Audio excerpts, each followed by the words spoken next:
Good morning, everyone.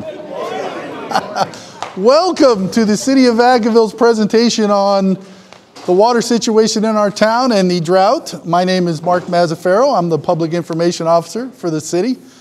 I'm not your only speaker today. We'll also hear from Royce Cunningham, who is our Director of Utilities, Jill Childers, who does code enforcement, Ramiro Jimenez, who is over there. He works in the Utilities Department also. And finally, Steve Hartwig, our Public Works Director, will also address the group. There's a million questions that I get every day from residents about what's going on, what's happening, what are we going to do, how do I save water, I'm taking shorter showers, blah, blah, blah. Hopefully, this presentation will answer a lot of those questions for you. If it doesn't, we'll have a time at the end of the presentation where you can ask your questions and maybe even give us some feedback about what's missing from this presentation, because you're like our guinea pigs, our first go-around with this presentation. So just as a reminder, this is what rain looks like. And that's what umbrellas are for, to keep rain off of you. So that's what it looks like when it rains. We haven't had rain in Vacaville, and can anybody even remember the last time it rained? No, yeah, January, somewhere like that.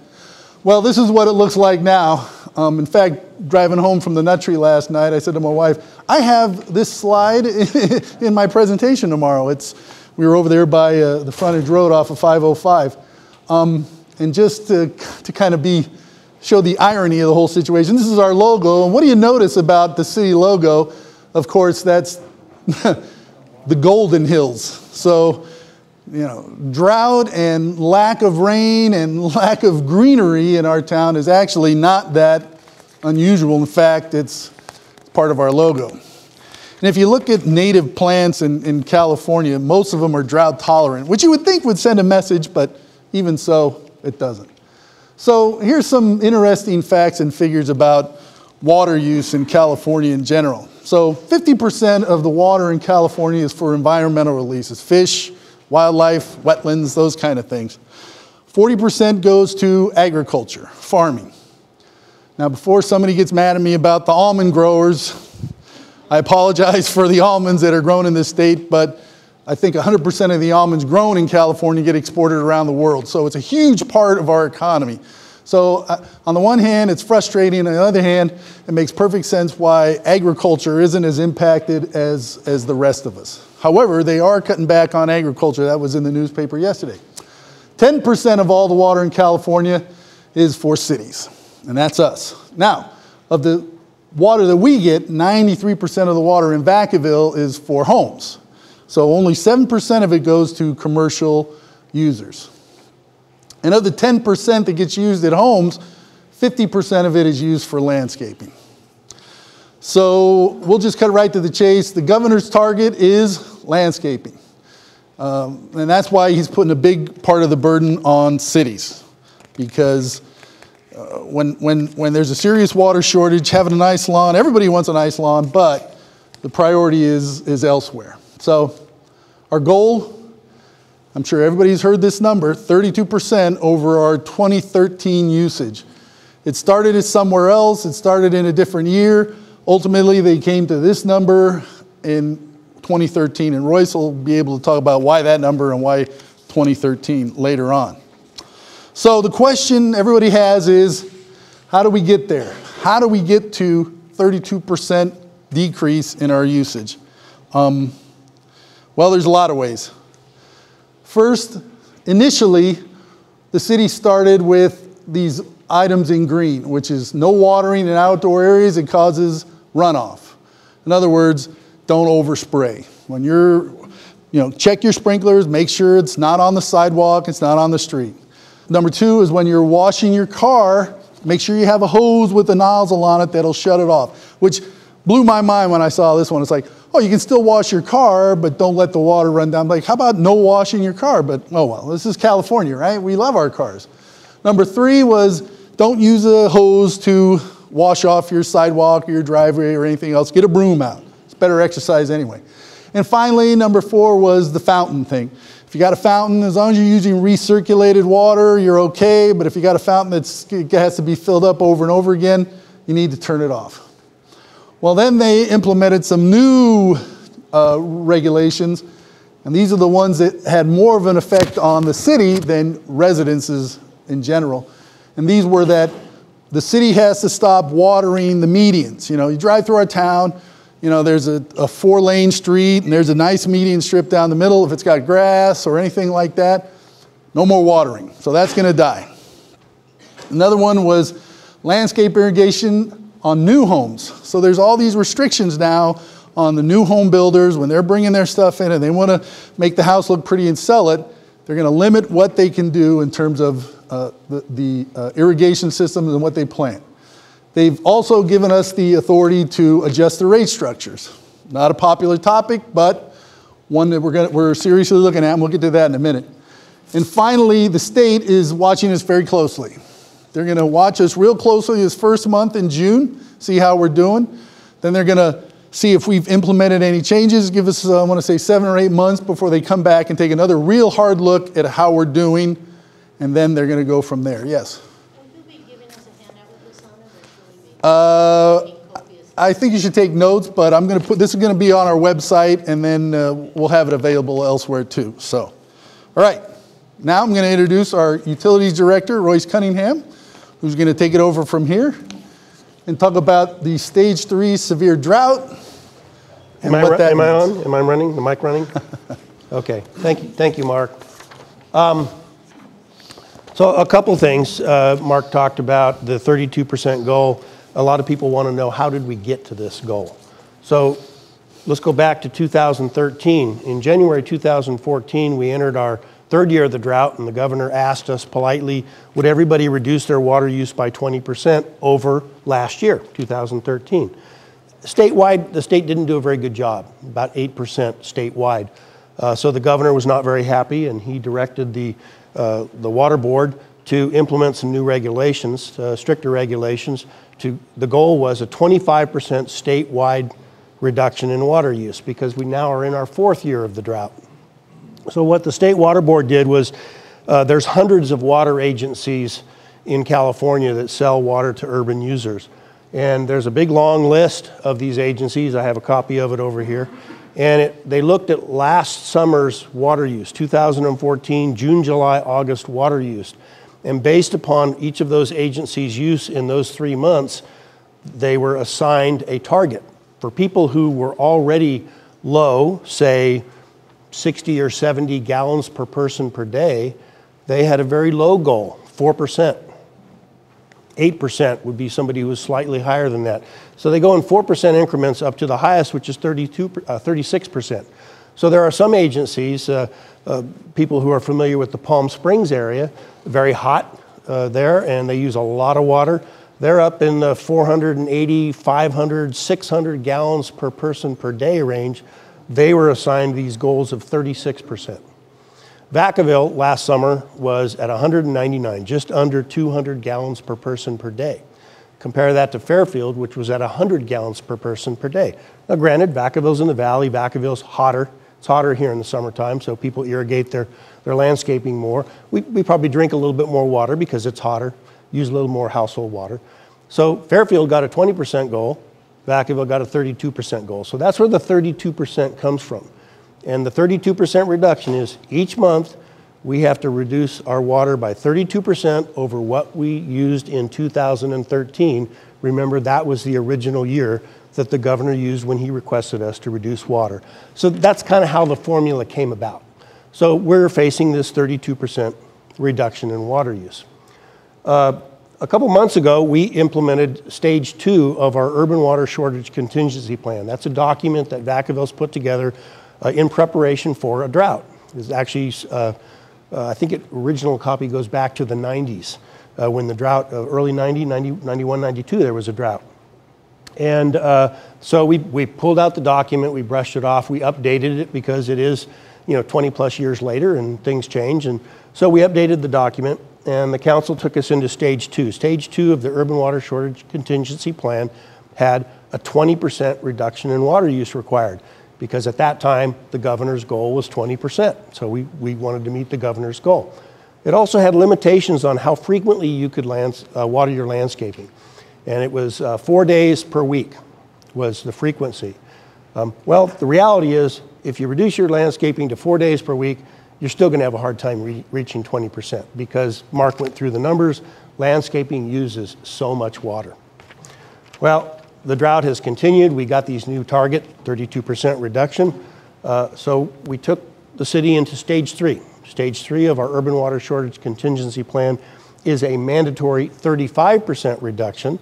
And the 35 just happened to be what's in the plan. It's a little bit more than our goal that the governor gave us, but it's the lowest number in our plan that meets or exceeds the governor's goal of 32% that was assigned to us. So we took the city into stage 3. The stage 3 has 3 days per week for landscape irrigation. But to be very honest with everybody, there's no way we can allow people to water 3 days a week and meet 32%. It's just not going to happen. So maybe the plan needs to be updated in the future. But what we did was we took the action to council that took that landscape irrigation number of days per week one step lower, 2 days per week. So that's what we're looking at right now. We've got a 2 day per week limitation on how frequently you can irrigate your landscaping. Right now, we do not have specified days of the week.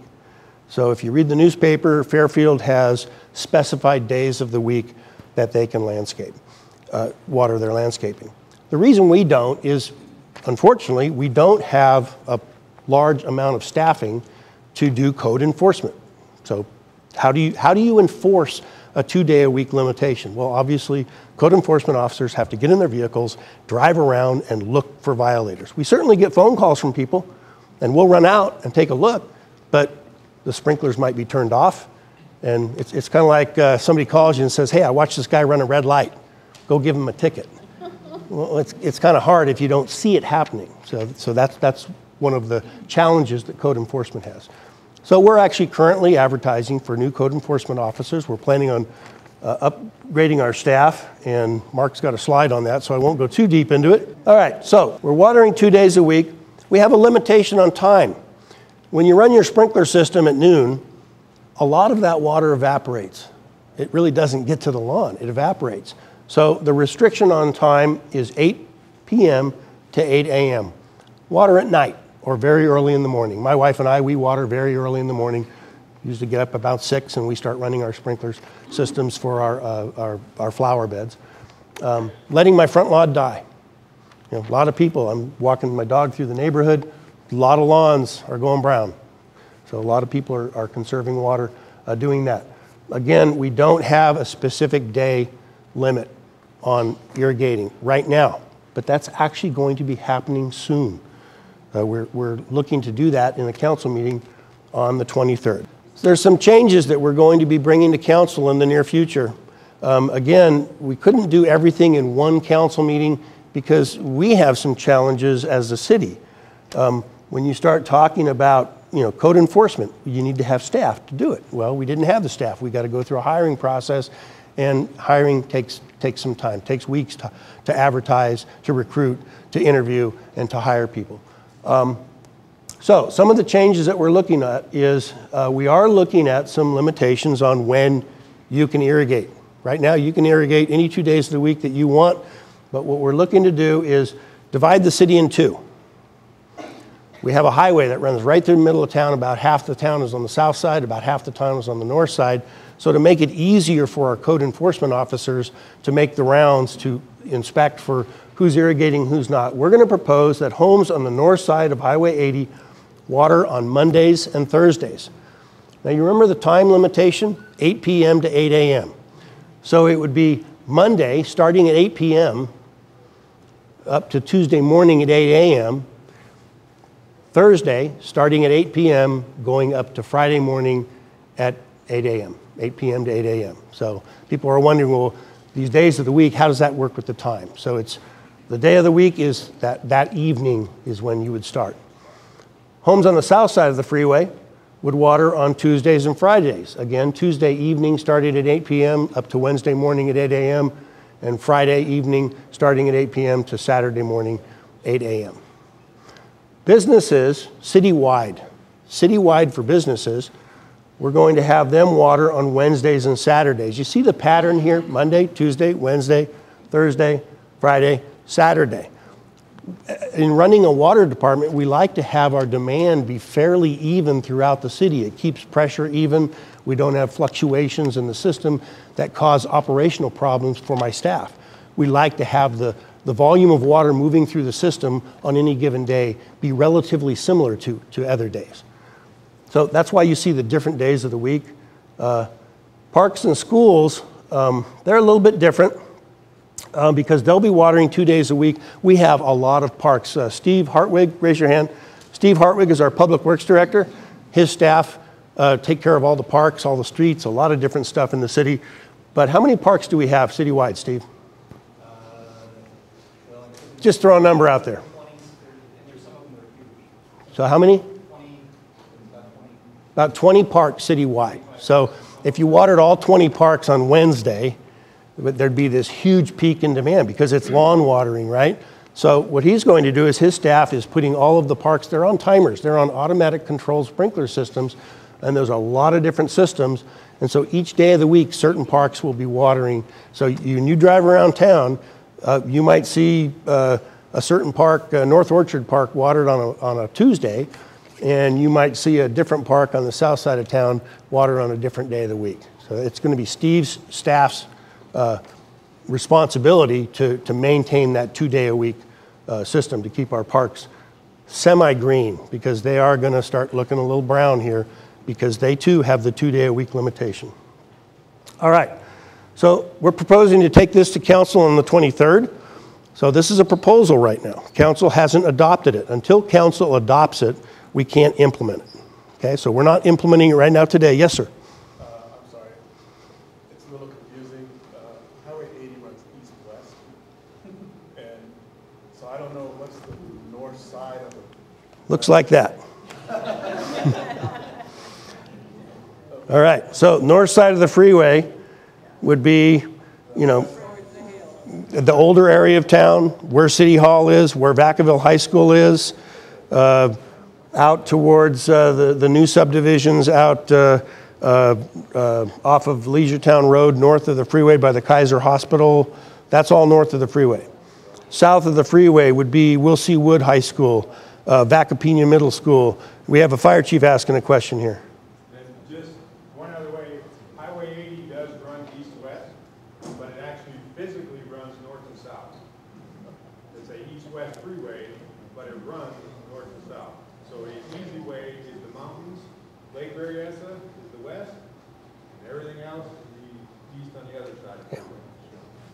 I think it's really easy. I use the high schools. The high schools are perfect. Vacaville High School is north of the freeway. Wilsey Wood High School is south of the freeway. Yes, ma'am. Zip code 88. 8889. Very good. Very good. 88 is north of the freeway. 89 is south of the freeway. 87. I'm sorry. 87. It's been a long time since I lived south of the freeway. Okay. Any other questions? And I'll move on. Yes, sir. Yes. Will the watering include all kinds of watering systems like drip irrigation rather than, landscape watering. Landscape watering. Yeah. Right. If you have, I really highly encourage people to take their flower beds onto drip or the little hose type rather than spray. Spray irrigation is very inefficient. If you have like a ground cover, I've got Vinca behind my swimming pool. It's a ground cover, so I sprinkle irrigate that. But then I have iris beds that I irrigate using drip, the little tubes. Yes, ma'am. How long do you run your sprinklers? We're not dictating to you right now how long you run the sprinkler system.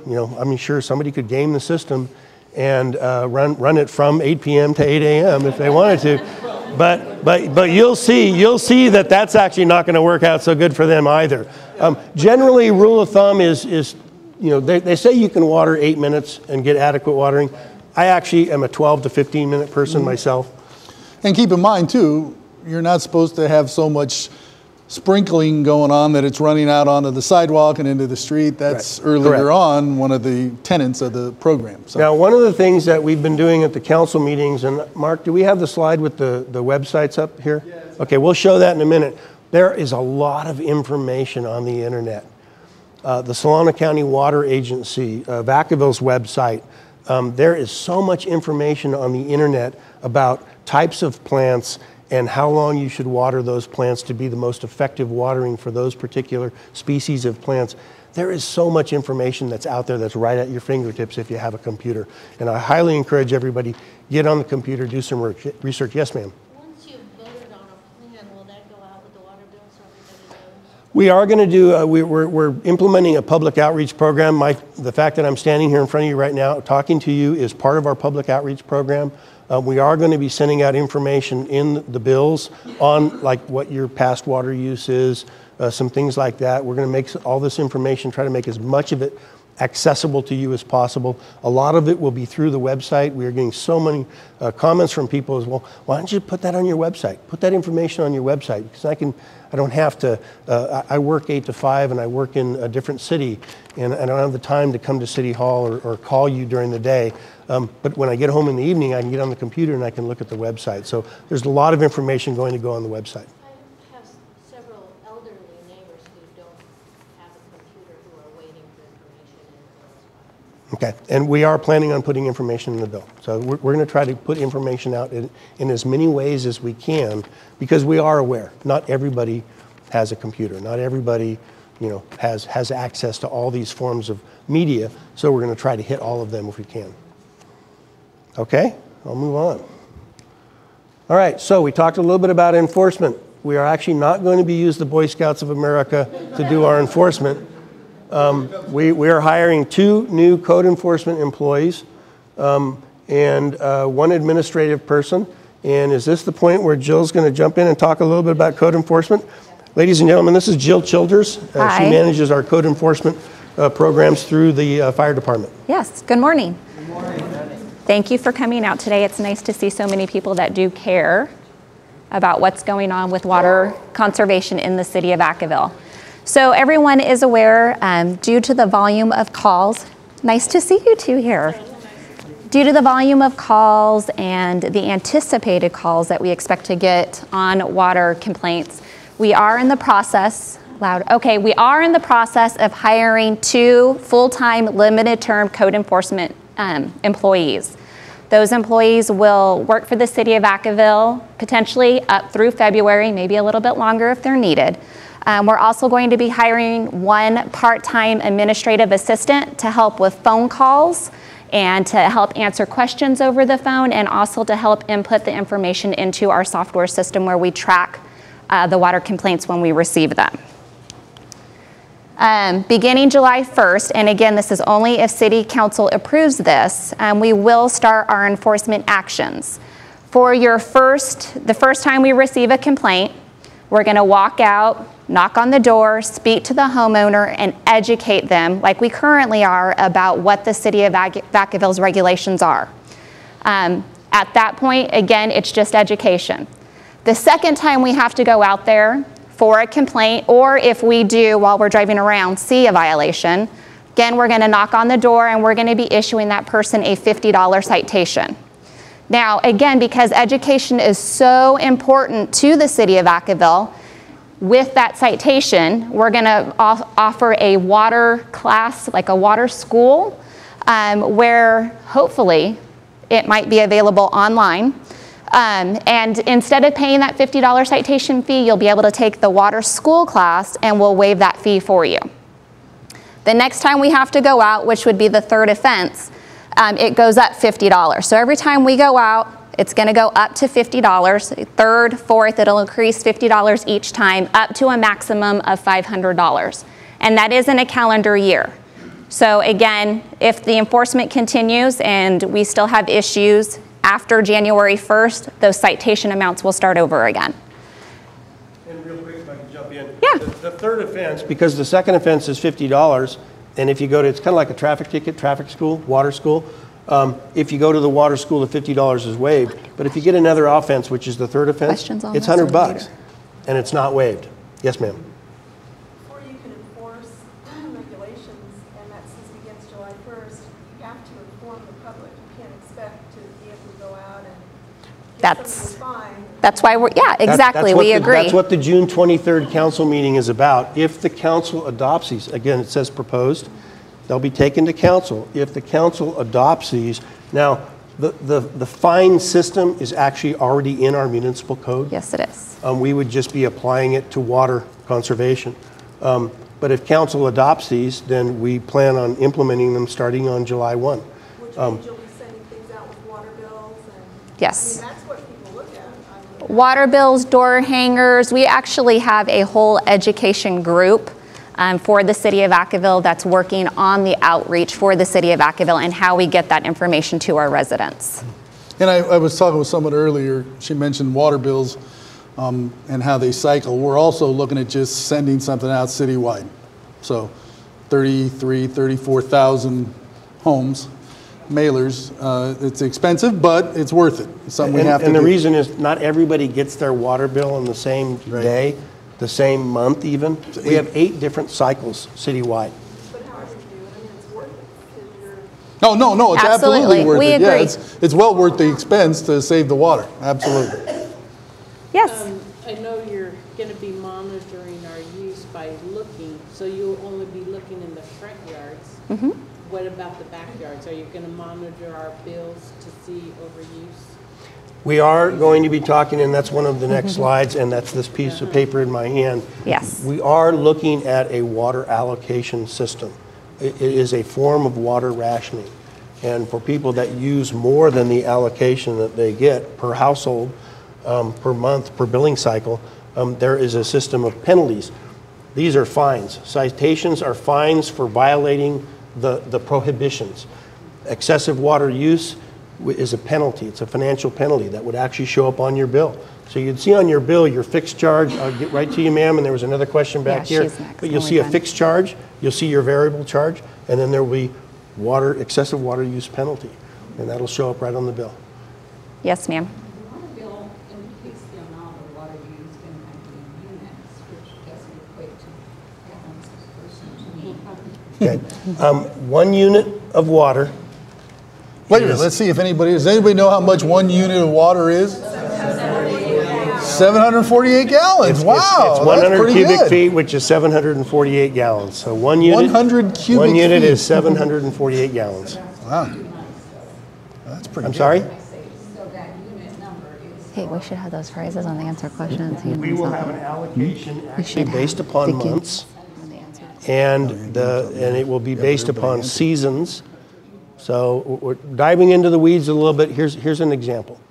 Vacaville's typical water use per person per day in the wintertime is about 80 to 90 gallons per person per day in the wintertime. In the summertime, we're at about 240.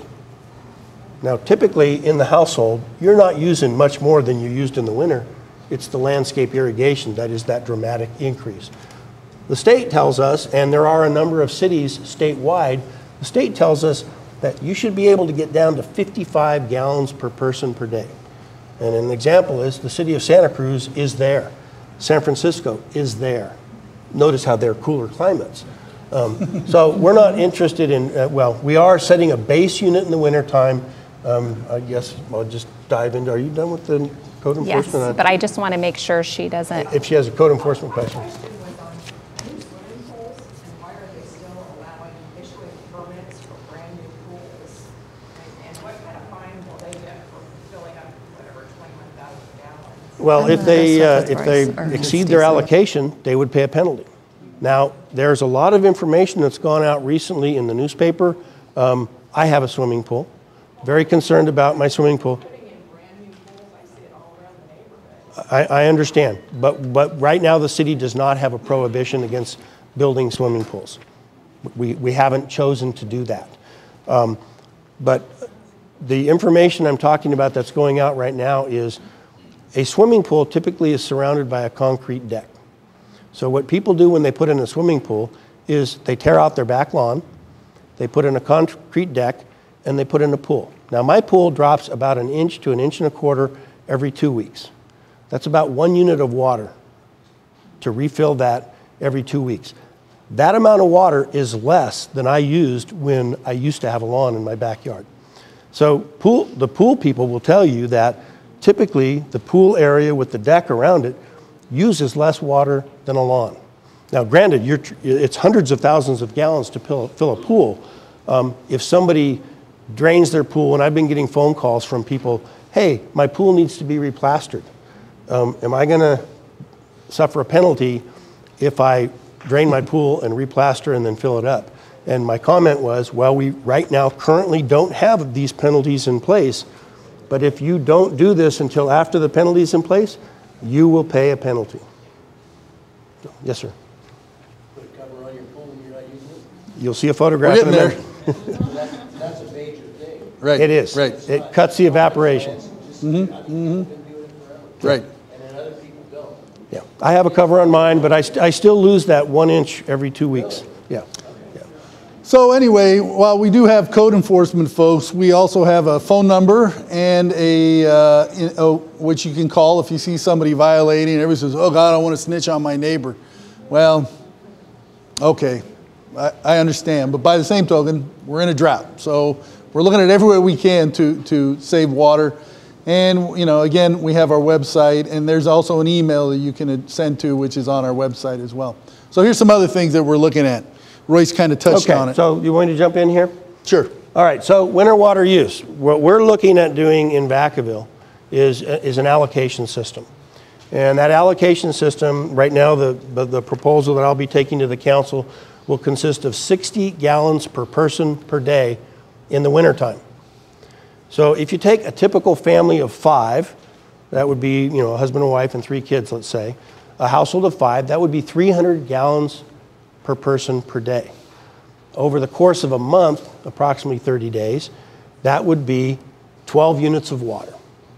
So what we're going to be proposing to council is that during the winter months, which is November, December, January, February, that a household is limited to 12 units of water per month. So on a typical 2-month bill, that would be 24 units of water. That's in the wintertime. The springtime, what we're looking to do is 1.5 times that base. So it would be 18 units per month, 36 units per billing period.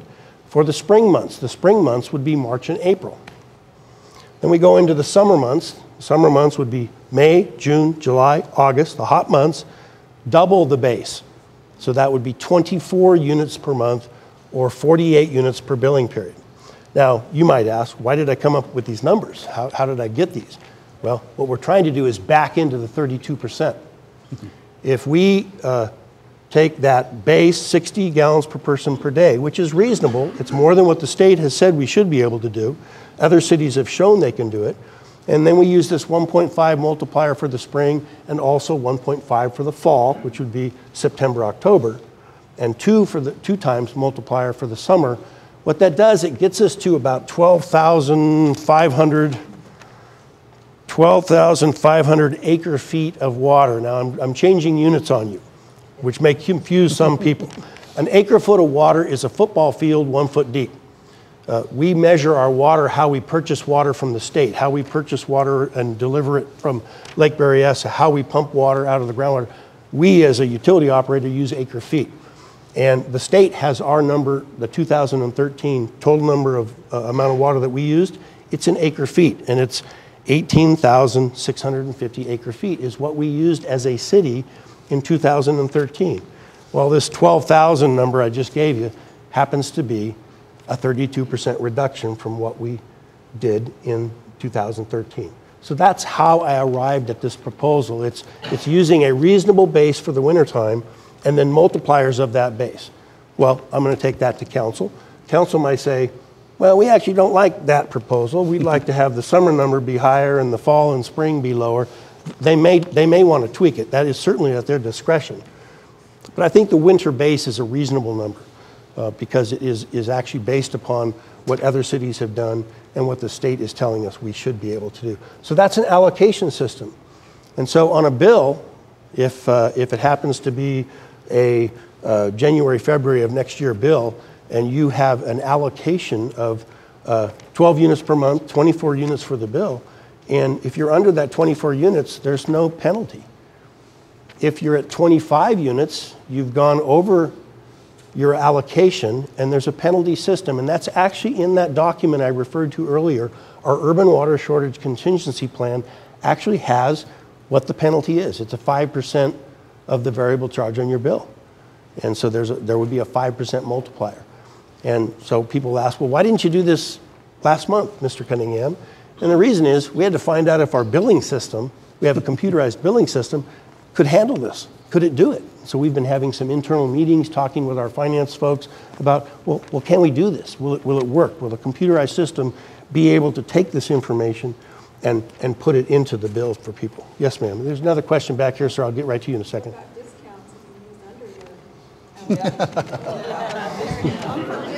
Well, now that, you know, that is certainly something that could be talked about, but do you realize how difficult? We have 26,000 residential customers in Vacaville. We'd probably have to hire 3 or 4 more people in our finance department to do that type of a thing. Yeah. So you are billed, the variable portion of your bill is you're only charged for what you use. You're not charged for the allocation, you're charged for what you actually use. So now here's the other complication. Actually, I want to get to this gentleman's question here. On our allocation, are we going to be allowing for like numbers of people in our household? Is that taken into consideration? Well, and you asked the question. So we based our allocation system on 5 people per household. So then the question is, well, hey, I've got 6 kids. I've got 8 people in my household. So what we're going to be proposing to council is for each additional person beyond 5 that you have in your household, we're going to propose that you get 2 additional units per month, up to a maximum of 8. Okay? You guys kind of laugh and don't you laugh about that minimum? We don't use none of what you're talking about. None. We use 8 units in 2 months. You're in great shape. Yeah. We still pay $180 every 2 months. Times 34. Well, let me explain what that is. Okay, so well, let me tell you something. You're bringing up your sewer bill. You're bringing up your sewer bill. Everybody here, no, right. It's one bill for utilities. Okay, we just spent $150 million on a tertiary wastewater treatment plant. The state required us to do it. Yeah. I mean, well, 1/3 of your drinking water is actually coming from the Delta too. Okay. So when people talk to me about their bill being really high, let me tell you this. Vacaville has the highest sewer bills in Solano County. In fact, some of the highest in the region. We have the 2nd lowest water cost. 2nd lowest price for water. Dixon pays less water than you do, but Vallejo pays more, Fairfield pays more, Benicia pays more. We have very low water rates. So when people say, well, my water bill, it's actually your total utility bill. And we certainly understand it's high, and we would love to have it be free, but unfortunately we don't live in a free society. You know, basically the business I run is a $50 million a year enterprise. That's how much it costs to run water and sewer in Vacaville. Yes, ma'am. I saw a story on one of the news stations where the citizens were very good about cutting back and cut. And then it turned out that produced less revenue for the city, so they upped the water rates instead of making a proportionate cut in the administration. Well, you bring up a very good point. We're asking you to cut your water use. And just as an example, we just got our numbers for May. May, we met the 32% target. Vacaville's water use in May was 34% less than May of 2013. Mm-hmm. So kudos to everybody in Vacaville that has been managing their water use very closely. I can assure you, when I look at the revenue stream for May, our water fund is going to take a huge hit. Now again, the cost for me to operate this water utility, I have to buy chemicals, we pay employees, we have to repair machinery, we have to buy parts. There's all these costs that we incur.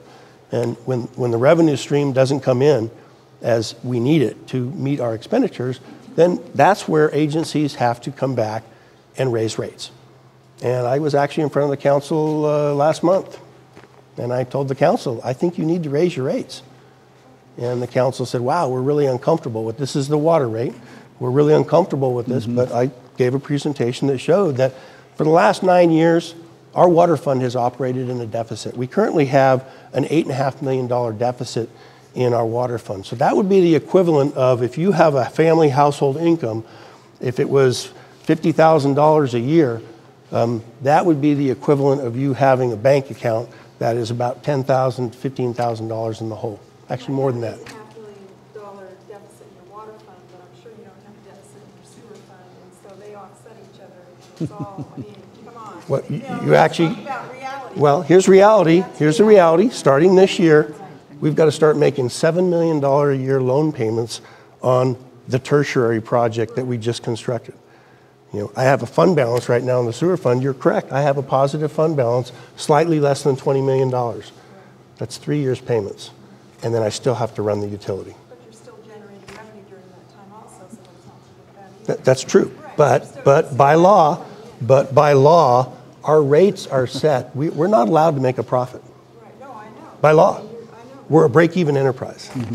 I know, we could certainly turn this meeting into an entire discussion on just the City of Vacaville's utility system costs. It's scary thinking that, people are doing their part in conserving, and then you're going to be penalized. Not only are you losing your landscaping because you're letting things die in order to conserve the water, but then you're going to be penalized by having rates raised because you're conserving the water that's mandated by the state. So and that is a very common frustration, and I'm a Vacaville resident. I pay those costs too.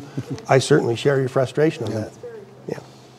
Yes, well, sir. hopefully it'll rain again. And then you'll drop the Back, This gentleman with gentleman the here. hat here.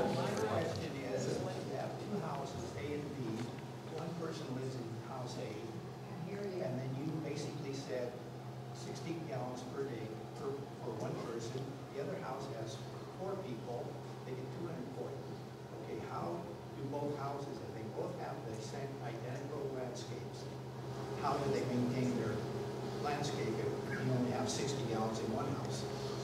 In terms of the actual usage? Yeah, if you're Well, I think it's by house. It's not by, in other words, if you have one person in your house versus 4 people, your allocation at both houses is going to be the same, right? Yeah, that's correct. The allocation will be the same, Yeah. right? And so the person that has 1 or 2 people in a household should, by theory, have an easier time meeting the allocation. Let me get one thing very clear with everybody. The intent is not to penalize people financially. That's not the intent. The intent is when you have a financial penalty system set up, there is motivation for people, economic motivation for them to conserve water. The goal here is to meet this 32% target, because if we don't, the state can level $10,000 per day fines on the city.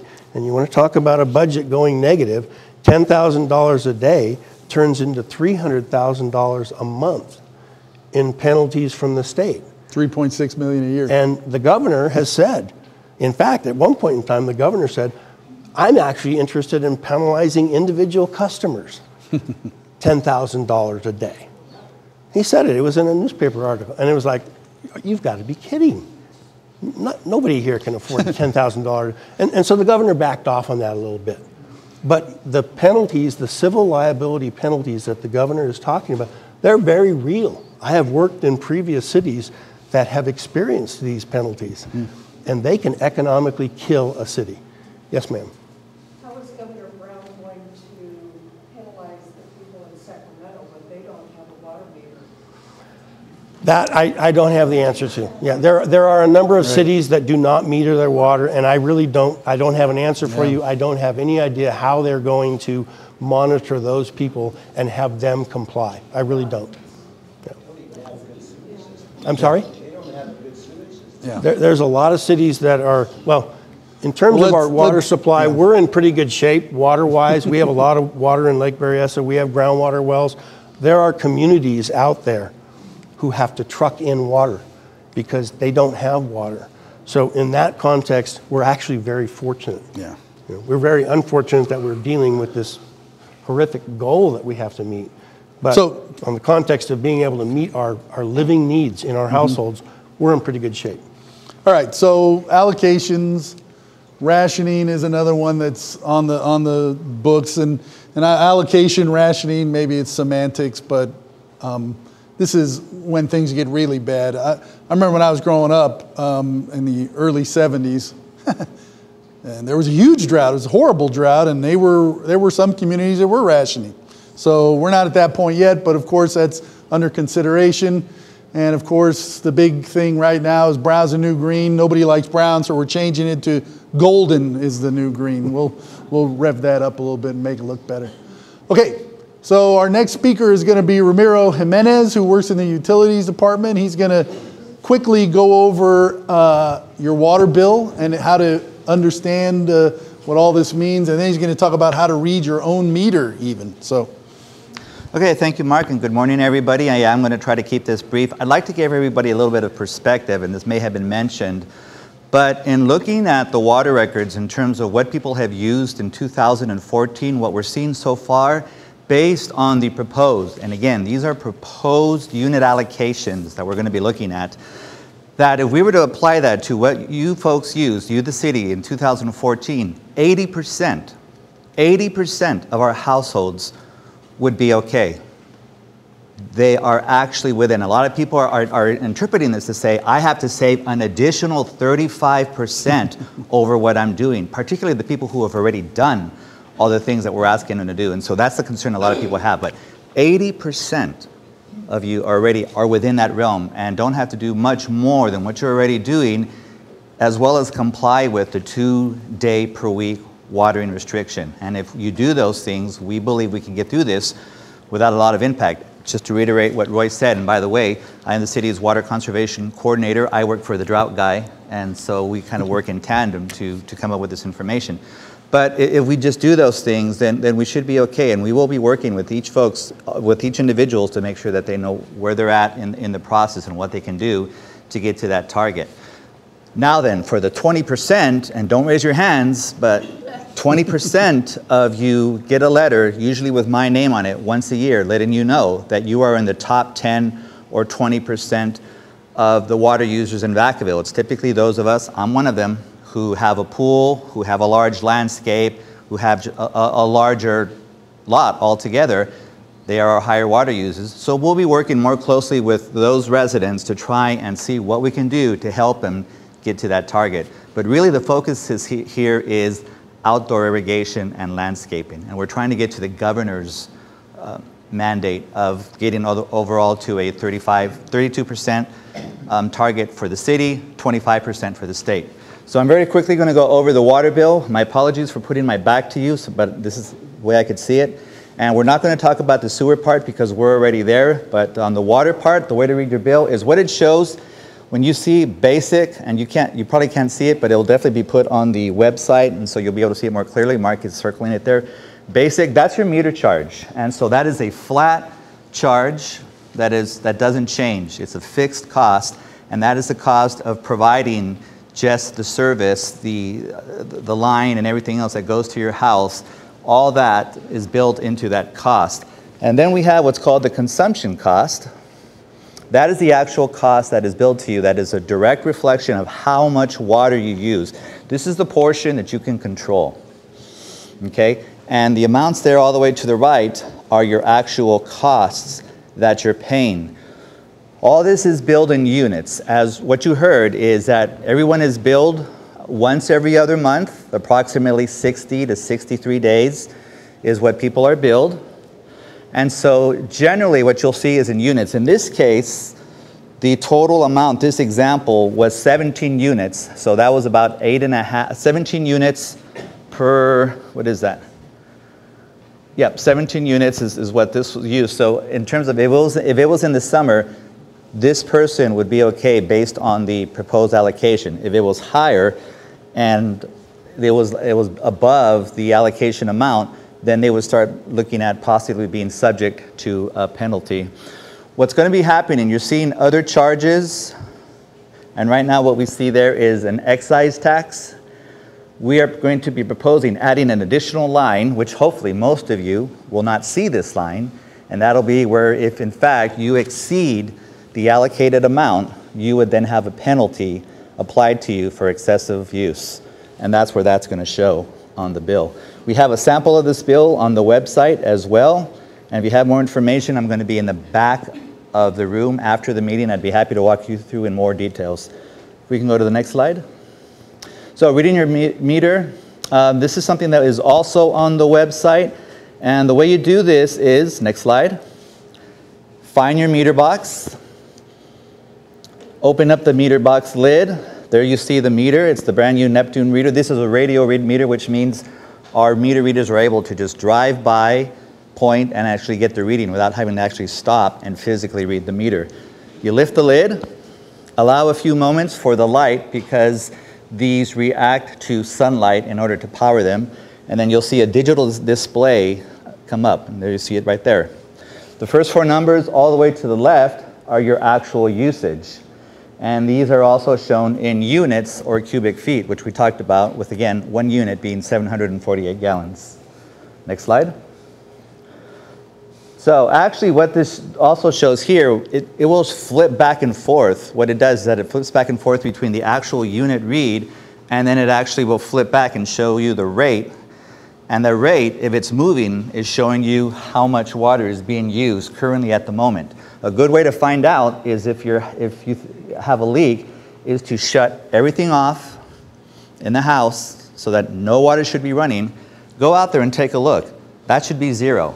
If you see any numbers up there, when all your water is shut off, you got a leak. Somewhere in your system. Somewhere in your system. Somewhere in your system, there's a leak. So, actually, if you could flip back for just a second, Mark. Sure. All right. So, what you want to do is take a reading for 1 day, go back out the next day, take the second reading, you subtract the first number from your second number. Those are your units, and that'll tell you how much water you used in 1 day.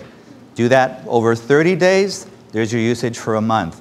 Do it over 60 days, there's your usage for what would be a typical billing cycle. Question? So not all of the meters were swapped out. Most were. You may have an older meter, and if that's the case, those are very easy. You don't have to go through some of the machinations on these new ones. You can look right at the meter, and the same information, it'll still have your numbers, except for instead of being a digital display, it'll be just the little clickers, the little dial that'll come up. You'll see the numbers. You still do the same thing. Read it 1 day, read it the next. That's the same. And in terms of the leak, it's the little red triangle. So. There's actually better instructions from Costa County on how to read those more mechanical meters. So registers and cubic feet. Okay, we'd be happy to take a look at that. Sure, we'd be happy to take a look at that. Different meters will have the units on them. Some meters may have gallons written on them, some units. Correct. You had a question? This right here, so this person used 372 units. So tomorrow it might be 373 then. Correct. That is correct. Okay. Yes, sir. All right. Okay. And we're going to talk very quickly here about the available programs. Right here, oh, there's a question. Sir. I just want to add, be very careful if you've taken off that cover. I've had black widow spiders down there. Put on some gloves. That's not a bad idea, yeah. So that's usually outside the realm of water conservation expertise, but a good safety tip. Thank you very much. Watch out for black widows. All right, available programs. So we have our water efficient and landscape rebates, which is far and away the most popular program we have right now. We've run out of funding a couple times, but the Solano County Water Agency, who we are working very closely with on these type of programs, has made more money available to us so that we can continue to offer this program. And so again, it offers up to $1,000 for the replacement of lawn with water efficient landscaping. There are some qualifications and restrictions to the program. In order to find out more information, we suggest you go to Solano Cash for Grass at squaw2.com, or you can call 449-5113. Also, too, for high-efficiency water rebates, which you can get up to $150 for the purchase of energy-efficient clothes washers. Those are in effect now. I'm not sure. Again, the restriction there is that it depends on the funding. So I think there's still a little bit of funding left for that program, but that is another option that is available to you. The Smart Irrigation Controller rebates, that's up to $1,000 for the purchase of qualifying controllers. and the number 1-800-366-6995 for more information. And by the way, all this information, once again, is on our website. The water efficient fixtures, I had just a couple of examples here. I'd love to be able to give everyone a free sample for coming to the class. I'm not able to do that because we're completely out. But what we make available to qualifying residents is aerators for both your kitchen and your bathroom faucets, water efficient shower heads, really cool shower timers. This is very helpful. I have a kid who's actually fallen asleep in the shower. I didn't think that was physically possible until I found them in there one day. So this might not have helped him, but it would help most residents. This is really cool. This is a water nozzle with different settings, and so the gallons per minute rate on this is water efficient and allows you to do different settings. And a lot of people are starting to go to hand irrigation as opposed to using their controllers as a way to really be efficient with watering their lawn. And then I do have some of these in the back, which you're more than welcome to take with you. It's a water information wheel that gives you tips. A lot of the same information is on our website, but it gives you tips on ways to save water indoors. So, real quickly, before I go on, there was a couple of questions I would ask. I believe the young lady in red, yes ma'am, you actually had the very first question of the day, so you get your choice of either the nozzle or the timer. Which one would you like? You like the timer. And by the way, we've ordered more of these, and Ramiro and I have business cards here. If you are interested in getting some of these things, please come get a business card, and then we'll let you know when they come in, or take your name or something, and we can get these things to you when they come in. And so the other program I'm going to mention yes ma'am.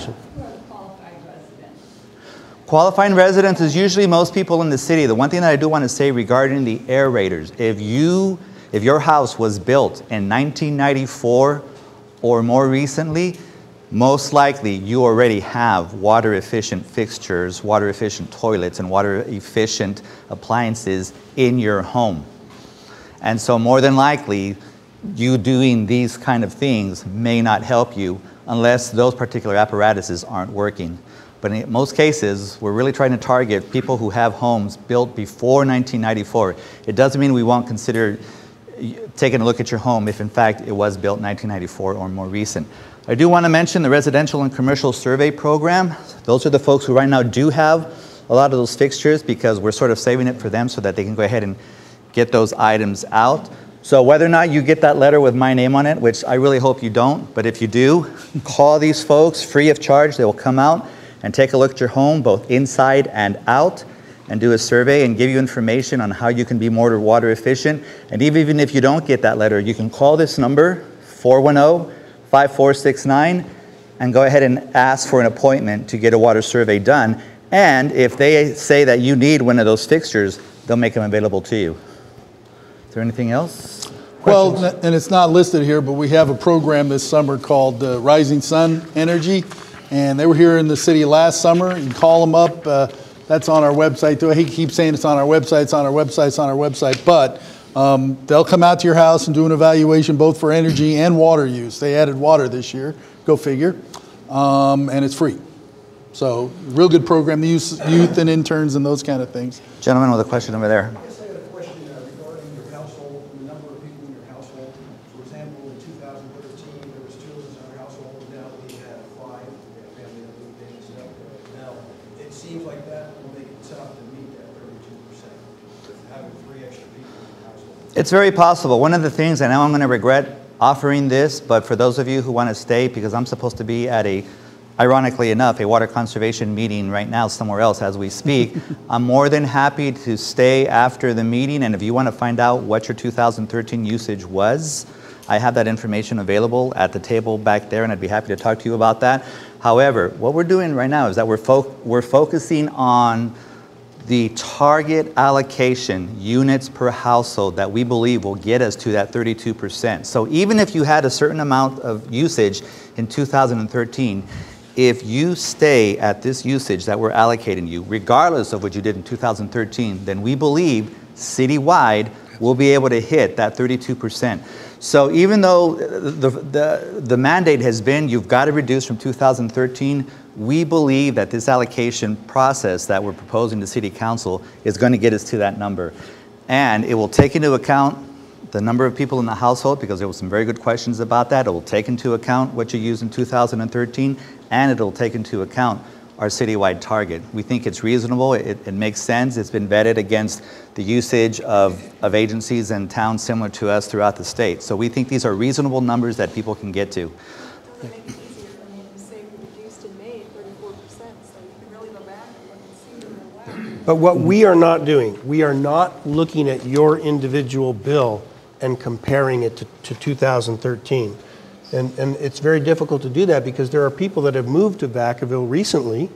There are people that have sold their house and moved to a different house. Right. So it'd be very hard for us to compare individuals to see if you individually are meeting the 32% reduction target. But, we're looking at that on a citywide basis. Yeah. First. But you know what's good about his comment is that, and this is what I love about our town, is you folks are extremely conscientious. You know, you get it, that it's serious, and you know, we're big picture looking at the whole city, and you guys want to do your part in your own homes, and that is so great. I mean that's why we're at where we're at right now. Right. So, and what it may have been mentioned, we're at 22% through May. So that's actually, cumulative. That's cumulative for the whole year. For the whole year, we're at 22%, which is only 3% below the governor's actual statewide target. Because we are in a higher hydrological region, the Sacramento region, we've been given a higher standard because our summer use tends to be high. And that's really where we want to focus, folks, is in our outdoor irrigation over the summer. And that's where we really believe we can save. And our allocation system bears that out. So that takes that into consideration. Yes. If we would happen to have, with the global warming and everything in the weather, a terrible summer where we had like 2 weeks of over 100 degrees, would there be a way to increase one day? I know it probably be too difficult, but I mean, a lot of things are going to die. There's a lot of possibilities of what could or could not happen. We certainly, you know, we don't want to stress people out in terms of their household use, what they need to stay alive and to stay healthy. That's our focus, is we want you to be able to be healthy, have a healthy family, and do the things within your household that maintain health, public health. That's why we're focusing on the irrigation. I said in the council meeting just recently, I'm not interested in killing people's vegetable garden. That's why we're focusing on this citywide thing. And as Ramiro said, that's actually less than 20% of our customers, our residential customers, have been over this allocation system that we came up with.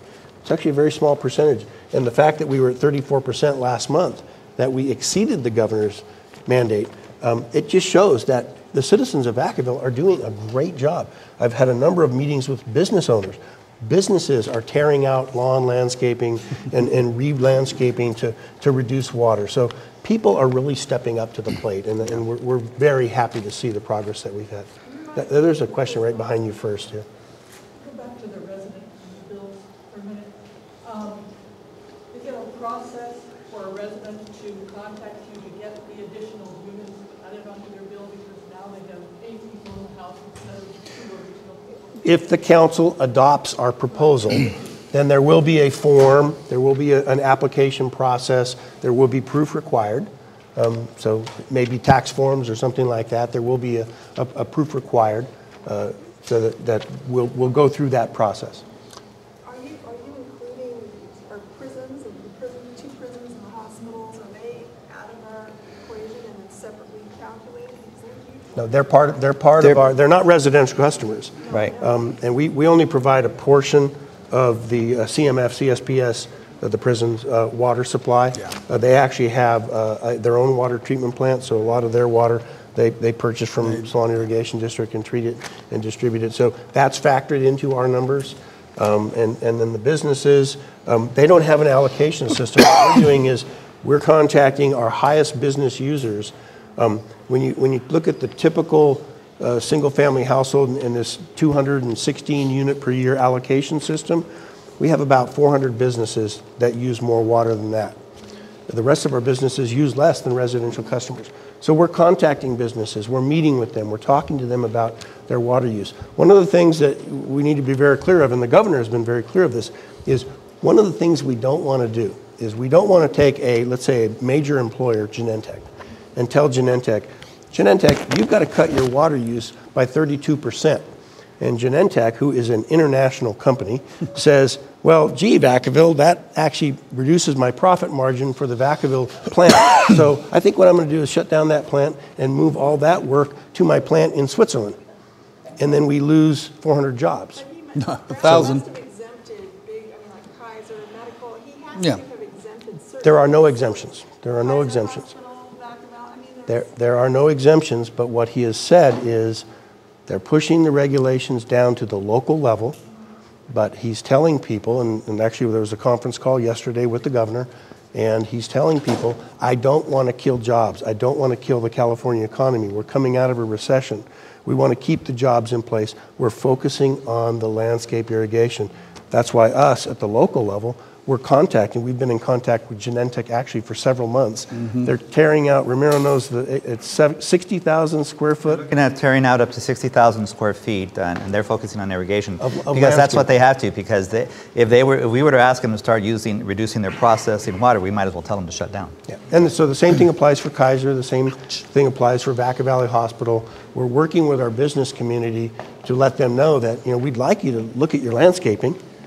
We certainly would love it if you put in efficient toilets and efficient if you have showers or things like that. But what we don't want to do is tell them you need to cut your production water for your business. That is the core of maintaining jobs. So that's the message we're trying to put out. Okay, one question we get a lot is what is the city doing to save water? What's the city doing? And our Public Works Director, Steve Hartwig, is going to tackle that question. Right there. Yeah, and here's a great example of what we're doing. It's one of our parks. I can't remember which park it is.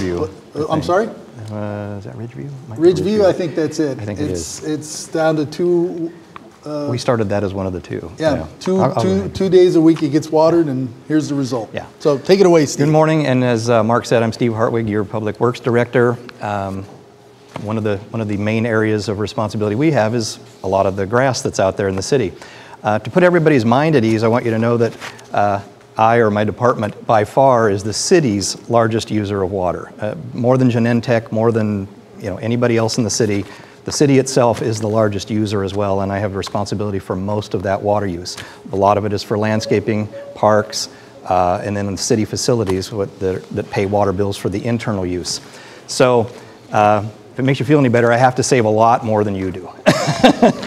But what we did do is there were a couple of parks that we started on the 2 days a week, even prior to the council adopting that, just to see what it would do. This is Ridgeview.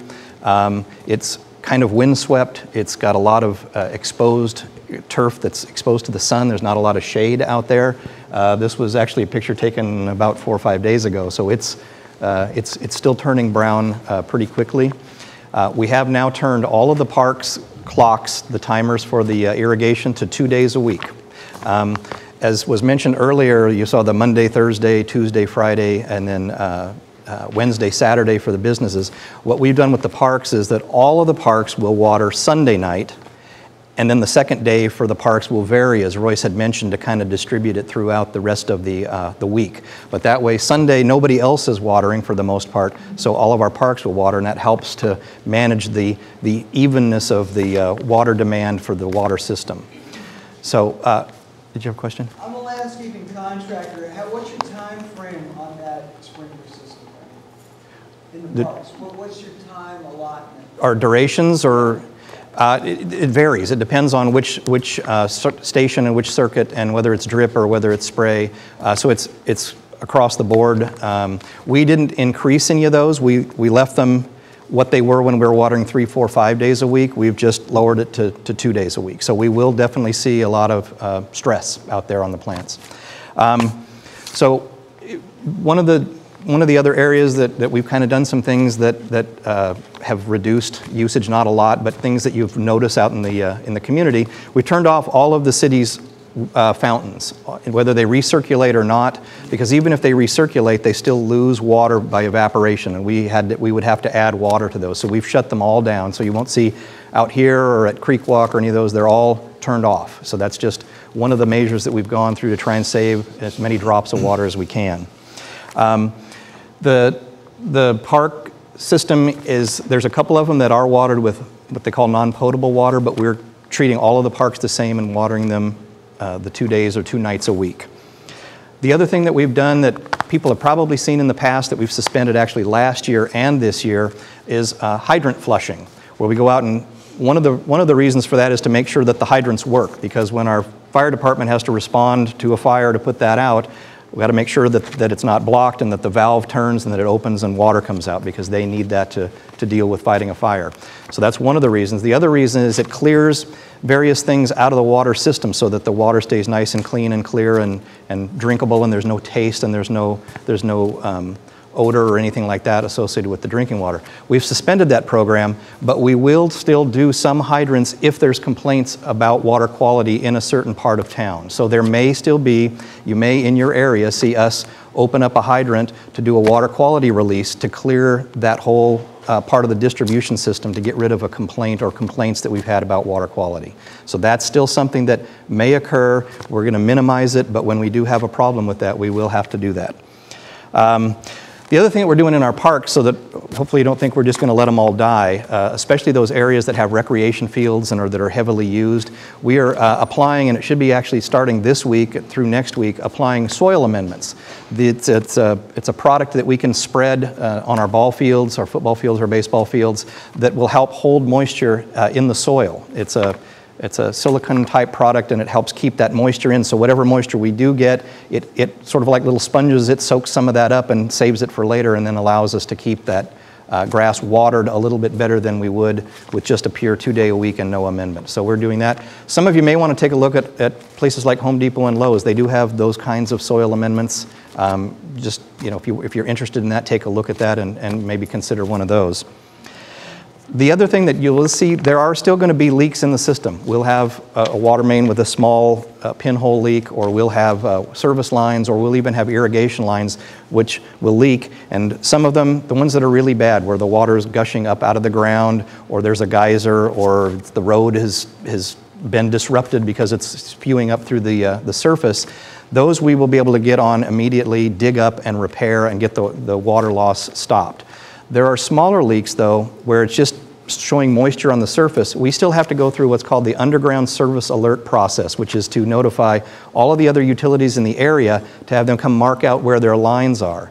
Because we are obligated by law, unless it's an emergency, to contact all of them to make sure we don't hit or damage their utilities while we're digging up ours. So there will still be as 2 to sometimes 4-day delay before we can get out to do some of these more minor leaks. And so it's not that we are ignoring it. We encourage you to report them if you see them, because it may be one that we haven't seen, but then again, it may be one where our staff will give you feedback that we do have that already in the list and it's in the process to get repaired. So that's something. We don't want to dig into a power line while we're trying to repair a water line. So those are things that'll still be visible out there. But that's something that we are aware of, and we do get to them. We've sort of prioritized a lot of our preventative maintenance is being deferred so that we can do these leak repairs. Go ahead and do the next slide. Get my slides. Like I mentioned, sometimes we just can't avoid flushing the lines at certain times. The hydrant flushing I mentioned. When we do a repair, when we've done a repair and the pipe itself has had some exposure to the elements, we have to run the chlorinated treated water through there and run enough through for water quality. So that's another water quality release that we have to do to make sure that the whole pipe that was subject to the break area has to be flushed out, and it'll typically come out through a hydrant that we have to flow water so that we know we've got good, clean, safe water flowing through the system. So that's still a possibility out there. We know that we'll have some people with their cell phone out videoing our crews releasing that water, but the crews are also going to have handouts that they can hand out explaining what they're doing and that it's for health and safety reasons. One of the things you might see if you go out to Peña Adobe Park is that we have a sprinkler just a normal lawn sprinkler that runs 5 days a week. That's not necessarily just to keep grass green. It's not to keep grass green at Peñadobe. It's a release that helps support our butcher water reservoirs because there's fairly low usage and low turnover. So we end up with some water quality issues in those reservoirs, and keeping some water moving allows fresh water to enter those tanks. So there is a sprinkler that runs, and it's moved around so that we're taking advantage of the water we have to release anyway for water quality. We're taking advantage of that and letting it water the grass at Peñadobe, which is pretty heavily used in the summertime for weddings and birthday parties and a lot of special events like that. So that's a water quality issue, and we're taking advantage of the fact that we have to let that water out. Yes, sir. Are there ways to divert the water when you're doing this flushing? Divert it to fields, divert it to school fields, divert it to different areas if needed? And is there a way to capture the water and do your hydrant flushing and so on, capture that water and then take it to where we can use it? We don't have tankers and enough big vehicles and facilities that we could capture all of that water and then relocate it to somewhere else. We're fairly minimal on crews that we have that are doing the repair work itself, so then to be able to try and add staff and resources to try and capture it and move it somewhere else is something that we're not capable of doing. Where we can, we will try and make it available, like the Peñadobe thing. What we're doing is instead of just releasing it into the creek or the dry creek bed, we're using it to water the park. So where we can, we will. But we don't carry thousands of feet of hose and that where we can divert it somewhere else, and it's coming out at a very high volume. It's like 1,500 gallons per minute out of a hydrant.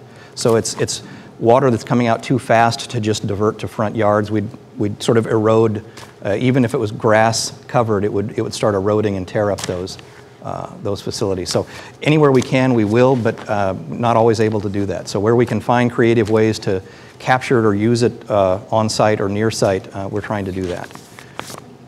The other thing that you'll see us do that, yes, sir? Sewage water, treated water is released. Where does that go?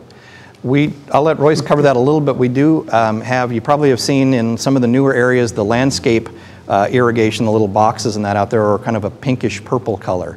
That's what we call the purple pipe system, and it's for reclaimed or reusable water.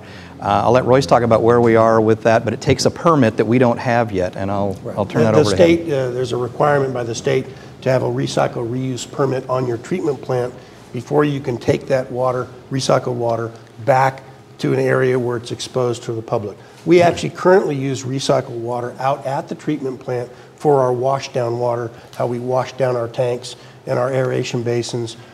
We use that recycled water. It's relatively highly chlorinated to disinfect it, but we use it on the property, and we're allowed by the state to do that. We are currently in the process of working on getting a recycled reuse permit from the state. Hence, with Steve's department, who manages engineering development of new subdivisions, they've been requiring, and the planning department have been requiring new subdivisions such as Southtown and a few others, and the new general plan area that's being talked about will be required to put in the purple pipe. It will temporarily be hooked up to our potable water system, but once we do get a recycled reuse permit from the state, we will be putting in the trunk feeder line from the treatment plant back to these development areas, and we'll be using recycled water for landscape median irrigation, for parks irrigation. That water is currently not blessed by the state for you to use to water your lawn or to irrigate your vegetable garden, but we'll try to maximize the usage of that as much as we possibly can. So that's something that is in the works, especially since we spent all this money on this really fancy wastewater treatment plant improvements, very high quality water coming out of the plant. We want to turn that into a beneficial commodity for the city. Right. Yes? Church kitchens that feed the homeless and use a lot of water on those days when they run the soup kitchens and stuff, they fall into the same 30% reduction kind of stuff across the board. Well, again, we're not micromanaging each individual user on the 32% number. What we're doing is setting out these allocations for our residential customers. Again, as Mark mentioned earlier, 93% of our water use citywide is our residential customers. Even taking into account Steve's department being the highest water user and Genentech being a high water user, they're still part of that 7%. It's a very small fraction of our water use. And like was mentioned, we are new development. We're working with the developers. If they've already had an approved plan that included grass landscape in the road rights of way and things like that, we're working with them now. They're actually modifying their plans, and we're not going to put the turf in. It's too high a water use even outside of drought years. It's just something that within the road rights of way we can still have it look nice, put in trees, shrubs, ground cover, and not necessarily have to have grass out in the right of way because it's very narrow strips. It's not really usable for recreation. So just as a good practice, we're actually getting away from that. And the new developments, we'll also be doing the same thing of having them do their drought tolerant plant approach, which can include the ground cover, shrubs, and trees. Some of the other things that you'll see some of our public works crews doing in areas for public health is power washing. Now, earlier you saw a slide that said one of the prohibitions is you can't wash down your sidewalk or your driveway. Well, we don't have the ability to, with brooms, make the creek walk area, the picnic tables that are rented for use for eating and picnics and events. We don't have the ability to clean those and make them safe from a public health standpoint without pressure washing them. So we have to clean off the creek walk area after those events. We have a crew that will be able to pressure wash and spray that off because there's food and drink and other things that tend to get spilled all over those areas when they're used. And so we need to clean that off and keep that safe and healthy for the public. And then there are parks in the city that have picnic tables and picnic areas and group areas that they rent for specific events. And since that involves eating and food, we pressure wash those picnic tables. And we've instructed the crews to do just what they need to do and don't overdo it, but make sure they're clean and safe and that we have that public health in mind. I think you had a question. Once again, it's not about each person against each other. It's not you Right. against your neighbor. It's not more people versus less people. Right. Unless you're out in your front yard eating off your sidewalk, there's no reason Right. to watch it. Right. So like I said, one of the things that you will see is there will be water quality releases. We will have some water coming out in some places, and there also will be some breaks where I know we'll have people out videoing the break bubbling up from the road, and we get to those as quick as possible. Because we are not able to do a lot of the preventative maintenance, sometimes the closest valves to be able to shut that off may or may not function when we go to close them. We may have to go farther back, so it could take us a little longer to get some of the areas shut off. But we are doing this as quickly as we can, minimizing the water loss and getting to these leak repairs as fast as possible with the crews that we have. And I don't know if there are any other questions, but I think I now turn it back over to Mark. Yes, so I'm going to just, oh, by the way, this is a pipe at a well, one of our wells that was shut down for a month. So it's kind of hard to see, but there's all kinds of scummy stuff in there. Residual. That's 1 month. So this one got flushed out and now it's flowing nice and clean. All right, so now's the time of the presentation where we talk about stuff that everybody knows, but I thought we should include it anyway. Some things we can continue to do, take shorter showers. I found this slide and I was shocked, having been to New York City, that people spend 18 minutes in a shower there. Whew. So I don't believe that. Same with LA. But San Francisco, 16.4, another shocking number. Only wash full loads. This dishwasher is jam-packed. Same with the washing machine. Cut your household water use. I don't know if you recognize this guy. But he's got the green bucket in his shower to catch the warm-up water, and then he's putting it on his outdoor plants. I do the same thing at my house. So military showers, everybody knows what a military shower is. Navy shower? Yes? No? Yes. Jump in the shower, get wet, turn the water off, soap yourself up, get all cleaned up, turn the water back on, rinse yourself off. Or as we used to call them, miniature showers. 1 minute you're in, the next minute you're out. Cut your outdoor water use, and this is the classic example, the gentleman left, but put a pool cover on. I've had several people call and say, what can I do to save water that's evaporating out of my pool? I said, well, put a pool cover on. Oh yeah. It's like, okay. And again, these are all on our website, resources. If you go to the very first one, cityofvacaville.com, saving water, it has all these others listed with links to them. And of course, there's Ramiro and his phone number and email address if you're so inclined to contact someone with any more questions. Let me just close by saying that, as Royce said and everybody else has said, the residents are doing a great job, and we really, really appreciate it. I'm pleased at this great turnout today, and I'm sure we'll get more at our next meetings. But thank you all for coming, and if you have any questions, everybody in the room is available to answer. So, thank you very much.